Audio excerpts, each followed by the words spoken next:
లక్ష్మీదేవి అంటే ఐశ్వర్యాన్ని హ్యాండిల్ చేయడం ఒక పెద్ద కళ, ఒక సైన్స్ కూడా. ఎందుకంటే ఈ రెండింటిని బ్యాలెన్స్ చేసుకుంటూ మనకి కావాల్సిన అవసరాల కోసం డబ్బుల్ని సేకరిస్తూ కొంత డబ్బు దాచుకుంటూ ఫ్యూచర్కి ప్లాన్ చేసుకుంటూ ఉండడం ఒక చాలా పెద్ద టాస్క్ అని చెప్పాలి. ఇవాళ we have a very big expert మనతో పాటు. రామ్ ప్రసాద్ గారు is a personal finance consultant అని చెప్పాలి, ఇన్వెస్ట్మెంట్ ప్లానర్ అని చెప్పాలి. రామ్ ప్రసాద్ గారు, థ్యాంక్ యూ సో మచ్ అండి. నమస్కారం. నమస్కారం మేడం. రామ్ ప్రసాద్ గారు, చాలా మందికి డౌట్లు ఉంటాయి, అంటే how to make this wise decisions అని చెప్పి. సో కొన్ని నేను అందరి తరఫున కొన్ని క్వశ్చన్స్ అడగబోతున్నాను మిమ్మల్ని. ఫస్ట్ ఆఫ్ ఆల్, ఒక వ్యక్తి, ఒక వర్కింగ్ ఎంప్లాయీ ఇంటికి వచ్చే ఇన్కమ్ని ఎలా ప్లాన్ చేసుకోవాలి? ఏ రేషియోలో సేవ్ చేయాలి? ఎంత ఖర్చు పెట్టాలి? There is a private sector employee who is making 80,000 per month. He is just 32 years, having one kid, no dependents. His parents are well off. Both are pensioners. They can't even spend their pension. They are also giving him some money. అవును. ఇంకా అతని story వేరు. If there is a person who he's a dependent parents ఆరోగ్యంగా లేరు, siblings లో కూడా కొంత settle అవ్వలేదు, ఇంకా డిపెండ్ అయి ఉన్నారు, అప్పుడు ఆయన స్టోరీ వేరు. ఇంకా సేవింగ్ ఎక్కడ? ఆ 80,000 బాధ్యతలుగా సరిపో. అవును. అప్పుడు ఆయన ఫోకస్ చేస్తుంది ఇన్కమ్ పెంచుకోవటం మీద, సేవింగ్స్ మీద కాదు.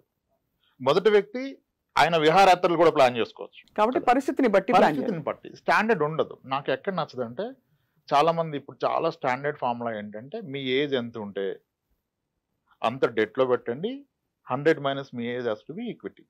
అంటే ఎక్స్ప్లెయిన్ చేయండి ఒకసారి. చాలా చూసే వాళ్ళకి డెట్ ఈక్విటీ అనేది టెక్నికల్ పదాలు.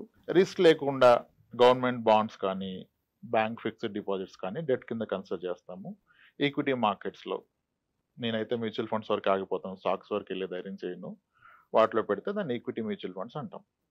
ఇప్పుడు 30 ఏళ్ళ వయసు ఉంటే మీరు 30% మాత్రం డెట్లో పెట్టుకొని ఫిక్స్డ్ ఇన్కమ్ ప్రొడక్ట్స్లో, మిగిలిన రిస్క్ ఉన్నా సరే డబ్బులు ఎక్కువ వస్తాయనే దాంట్లో పెట్టుకోమని చెప్తారు. నేను అంటాను, మీకు వస్తున్న ఇన్కంలో కాదు ఈ ప్రపోర్షన్, మీ ఓవరాల్ నెట్వర్క్లో ఈ ప్రపోర్షన్ చూసుకోవాలి. మీకున్న నికర ఆస్తిలో ఇది వాడండి. కానీ అది ఎవరు వాడలేరు. ఎందుకంటే ఈ నాలెడ్జ్ వచ్చి 40 ఇయర్స్ 36 ఇయర్స్ వచ్చి, 2 కిడ్స్ వచ్చి, నేను ప్రైవేట్ సెక్టర్ ఎంప్లాయీ, నా జాబ్ ఆగిపోతుంది, తర్వాత కావాలి అని ఇన్వెస్ట్మెంట్ థాట్ వచ్చే టైంకి ఇతను ఆల్రెడీ కొన్ని చేసి ఉంటాడు. పేరెంట్స్ నుంచి కొన్ని ఆస్తులు వచ్చి ఉంటాయి. ఇప్పుడు అవన్నీ కలిపి 4 కోట్లు ఉందనుకోండి. Let say someone is lucky enough, వాళ్ళ పేరెంట్స్ ఇచ్చారు, ఊర్లో ఒక పొలం ఇచ్చారు, ఇక్కడ 2 స్థలాలు కొన్నాడు, ఒక అపార్ట్మెంట్ కొన్నాడు, 4 కోట్లు ఉంది. ఇప్పుడు ఇతని జీతం 1 lakh ఉంది, ఇతని ఏజ్ 40. ఇప్పుడు ఇతను ఆ రూల్ ప్రకారం 40% డెట్లో పెట్టి 60% ఈక్విటీలో పెడితే, అతను అసలు పెడుతున్న అమౌంట్లో కదా, మళ్ళీ ఇది అతను మొత్తం జీతంలో కాదు కదా. అవును. అప్పుడు అసలు ఎన్నాళ్ళు పోతే ఏం సాధిస్తాడు ఈక్విటీలో? అవును. ఇప్పుడు పెడుతున్న 20,000లో మళ్ళీ 40% డెట్లో పెట్టి 12,000 ఈక్విటీలో పెడితే 10 ఏళ్ల పాటు పెట్టిన ఆయన పెట్టింది ఎంత, వచ్చేది ఎంత, ఆ రోజుకి మన అసెట్స్ మళ్ళీ పెరుగుతాయి. అప్పుడు ఓవరాల్ ఆయనకున్న ఆస్తుల్లో చూస్తే మళ్ళీ ఈక్విటీ కాంపోనెంట్ 5% కూడా ఉండదు. కరెక్ట్. సో ఇది మీరు పెడుతున్న అమౌంట్లో కాదు, మీకున్న నికర ఆస్తికి ఈ రూల్ అప్లై చేస్తే మేబీ మీరు సేఫర్ సైడ్ ఉంటారు. నికర ఆస్తి నెట్ వర్త్ ని ఒక వ్యక్తికి ఎలా క్యాల్కులేట్ చేయాలి? ఆస్తులు మైనస్ అప్పులు అంతే. కానీ అది చూసుకొని మురిసిపోతారు. దాంట్లో లిక్విడ్ అసెట్ ఎంత చూసుకోవాలి. ఆస్తుల్లో లిక్విడ్ అసెట్ కూడా ఉంటుంది కదా. అంటే అదే ఆస్తి లిక్విడ్ అసెట్ అనుకోవడం తప్పు. అంతే. మీ గోల్డ్ ఈజ్ లిక్విడ్, మీ బ్యాంక్ ఎఫ్డి ఈజ్ లిక్విడ్, మీ మ్యూచువల్ ఫండ్స్ ఆర్ లిక్విడ్, మీ స్టాక్ ఈజ్ లిక్విడ్. మీకున్న స్థలాలు పొలాలు లిక్విడ్ కాదు, ఇల్లిక్విడ్. ఇప్పుడు ఒకసారి మీరు అన్నట్టు వాళ్ళ పరిస్థితిని బట్టి వాళ్ళు ఎంత ఇన్వెస్ట్ చేయాలి, ఎంత సేవ్ చేయాలి అని అంటున్నారు కదా. ఉదాహరణకి కొండ గుర్తులు కొన్ని ఉంటాయి. నా జీతంలో ఎంత భాగం నేను ఈఎంఐలు పెట్టుకోవచ్చు, ఎంత భాగం నా జీతంలో నేను హౌస్ రెంట్ కట్టచ్చు, ఒకవేళ ఈఎంఐ లేదు బట్ హౌస్ రెంట్ ఉంది.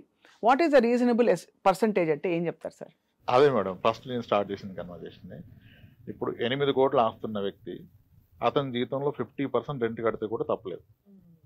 ఎందుకంటే ఆయన ఫ్యామిలీ ఏమి ఈయన జీతం మీద డిపెండెంట్ లేదు. ఆయనకున్న అసెట్స్ విల్ టేక్ కేర్ కదా, అవి చూసుకుంటాయి కదా. అప్పుడు ఎంతకైనా వెళ్ళిపోవచ్చు. నీకు ఏ ఆస్తి లేనప్పుడు ఇదే ఆధారమైనప్పుడు ఎంత తక్కువ పెడితే అంత మంచిది. ఓహో. ఆ తక్కువలో మళ్ళీ సరైనది ఏది సరికాందేది చూసుకోవాలి. ఇప్పుడు పిల్లల ఎడ్యుకేషన్ అనేది the biggest best investment in life. అదే ఇప్పుడు అక్కడ కాంప్రమైజ్ అయిపోయి అక్కడ నేను లక్షలు పోయిను 1000 పోయిను అంటే భవిష్యత్తు ఎలా? కరెక్ట్. ఇప్పుడు I see lot of people, అంటే నేను ఇప్పుడు నా వయసు చిన్నదైనా నాకంటే పెద్దవాళ్ళని చాలా మందిని కలుస్తాను కదా. చాలా మంది దే ఆర్ మోస్ట్ హ్యాపీ వాళ్ళ పిల్లల మొదటి జీతం వీళ్ళ చివరి జీతానికన్నా ఎక్కువ, లేదా ప్రజెంట్ జీతానికన్నా ఎక్కువ. అవును. అది అలా పాసిబుల్, అలా సాధించగల చాలా మంది ఆస్తులు ఏం కూడబెట్టాల. అవును. పిల్లల్ని ఆస్తులుగా ఫీల్ అయ్యారు. వాళ్ళతో ఎక్కువ టైం స్పెండ్ చేశారు. మనీ ఒక్కటే కాదు, టైం కూడా స్పెండ్ చేయాలి కదా! వాళ్ళు ఆ టైం స్పెండ్ చేశారు. వీళ్ళ కష్టాలు చెప్పారు. వీళ్ళ యాస్పిరేషన్ వాళ్ళకి చెప్పారు. అమ్మ నువ్వు డాక్టర్ అయితే ఇంకో మన కుటుంబంలో తరాల్లో నువ్వు ఫస్ట్ డాక్టర్ అవుతావురా. అందరూ నా గురించి చెప్తాను. నేను గర్వంగా తిరుగుతాను. ఒక తను చెప్తే కూతురు అవుతుంది. డబ్బులు ఒకటే ఇచ్చేస్తే అవుతుందా? ఆ టైం అండ్ మనీ పెట్టినోళ్ళు వేరేది పెట్టలేదు. రైట్. సో కాబట్టి స్టాండర్డైజేషన్ లేదు ఎంత పెట్టాలని. ఆయనకు తెలుసు. ఇంకా నాకు వచ్చే జీతంలో ఇల్లు కొనలేను అనుకున్న వ్యక్తి పూర్తి జీతాన్ని పిల్లల మీద పెడితే ఆ పిల్లలు ఈరోజు ఆయనకు అద్భుతమైన ఇల్లు కొనిచ్చారు. అవును. ఎంతో మందిని ఫోర్స్డ్ విఆర్ఎస్ తీపించారు. అంటే రిటర్న్ వచ్చే ఇన్వెస్ట్మెంట్ మీద పెట్టాలి. పిల్లలు అన్నిటికంటే పెద్ద ఆపర్చునిటీ మీకు ఇన్వెస్ట్మెంట్ పరంగా. కానీ అక్కడ టైం కూడా పెట్టాలి. ఒట్టి మనీ పెడితే అవ్వకపోవచ్చు. అవును, కరెక్టే, కరెక్ట్. మీరు టైం స్పెండ్ చేయకపోతే వాళ్ళు మీ దారిలోకి రారు. So as we wind up Ramprasad garu, of course people will contact you. మీకు డైరెక్ట్గా వాళ్ళకి ఏమైనా ఇంకా సలహాలు కావాలంటే మీరు వాళ్ళు మాట్లాడుకోండి. అయితే మీరు ఇచ్చే గోల్డెన్ ప్రిన్సిపల్ టువర్డ్స్ మనీ పట్ల మన యాటిట్యూడ్, ఒక గోల్డెన్ ప్రిన్సిపల్ చెప్పండి sir before we wind up. నేనైతే నాకు గోల్డెన్ ప్రిన్సిపల్ ఉంది. చెప్పండి, మీరు చెప్పండి. రెస్పెక్ట్ ఇట్, అంతే. That has to be respect. అంటే దాని వాల్యూ ఇస్తాము, రెస్పెక్ట్ ఇస్తాము, దాన్ని ఎక్కడ ఉంచారో అక్కడే ఉంచుతాము. ఎక్కువ దాన్ని రెస్పెక్ట్ ఇచ్చేవాళ్ళని మనం మరీ దగ్గరకు లాక్కోం కదా, అదొక వనరు. It's all depends on the it's relation with money. How better you keep it's better better your life, your future. అంతే. దాన్ని స్పాయిల్ చేసుకుంటే you will never come out of it. చాలా యూస్ఫుల్ టిప్స్ తోటి చాలా మంది చేస్తున్న పొరపాట్ల మీద దృష్టి పెడుతూ మీరు చెప్పిన ఇన్ఫర్మేషన్ చాలా బాగా ఉపయోగపడుతుందండి రాంప్రసాద్ గారు. Thank you so much. నమస్కారం. థ్యాంక్స్.